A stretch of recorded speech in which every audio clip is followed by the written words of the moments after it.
প্রতিহিংস অরাজকতা মুছে যায় না, তাণ্ডব হয়ে যাবে টিকে থাকা হয় না। প্রতিবারই জম হয়ে আসে প্রলয়ের ভয়, যেন ভিত্তিহারা ধ্বংস ছাড়া কিচ্ছু দেখায় না। মেগাস্টার শাকিব খানের সাথে কাজ করা, তাও মুভিতে আমার ফার্স্ট ওয়ার্ক, কিন্তু মুভিতে ফার্স্ট ওয়ার্ক, তাও with megastar Shakib Khan, it's a big achievement. Tanvir ভাই আর আমি লাইক একে অপরের পরিপূরক।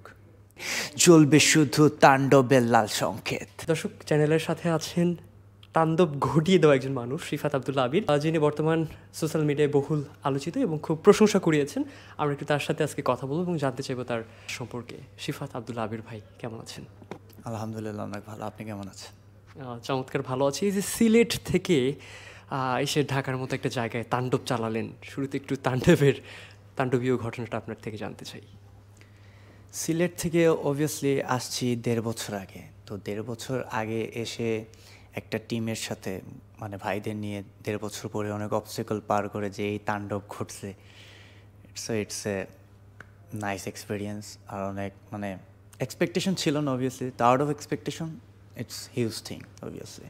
মেগাস্টার শাকিব খানের সাথে কাজ করা, তাও মুভিতে আমার ফার্স্ট ওয়ার্ক, কিন্তু মুভিতে ফার্স্ট ওয়ার্ক, তাও with megastar Shakib Khan, it's a big achievement.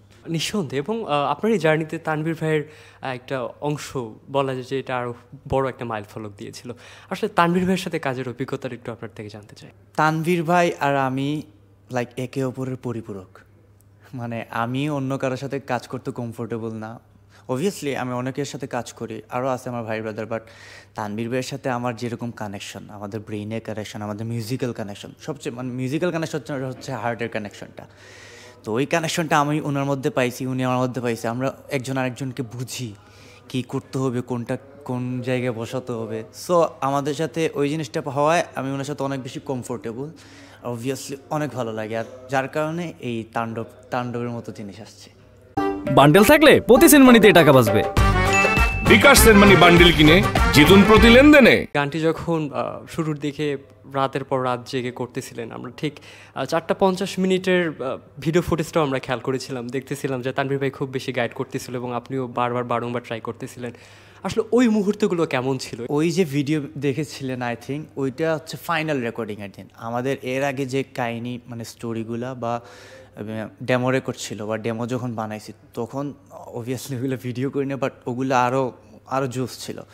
আমরা এক্সপেরিমেন্ট করতেছিলাম যে এখানে আসলে ভাই এইটা করে দেখি, এখানে এই 4 লাইন এরকম করে দেখি, এখানে এই মিউজিকটা এইভাবে বসায় দেখি, এখানে এটা ঢুকায় দেখি। তো এক্সপেরিমেন্ট করতে করতে লাস্ট আউটপুটটা এই জিনিসটা আসছে।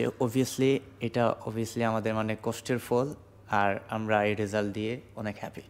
আপনার থেকে একটু আপনার এই র্যাপ জগতে আসার গল্পটা জানতে চাই। র্যাপ জগতে আসার গল্প হচ্ছে এই যে পল্লব ভাই, আমার বড় ভাই, সিলেটের বেস্ট র্যাপার। সো ওনার থেকে ইন্সপায়ার্ড হয়ে ওনার গান শুনতে শুনতে ওনার মতো কমিক্যাল র্যাপ ট্রাই করতাম।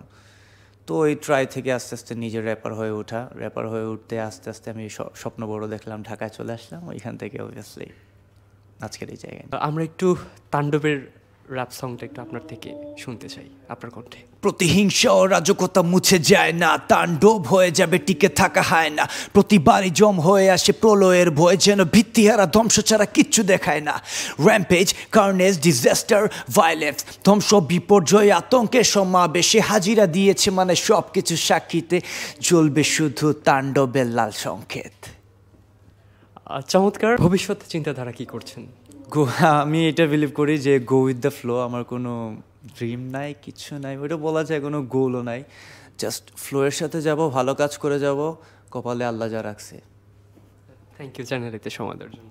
Thank you so much.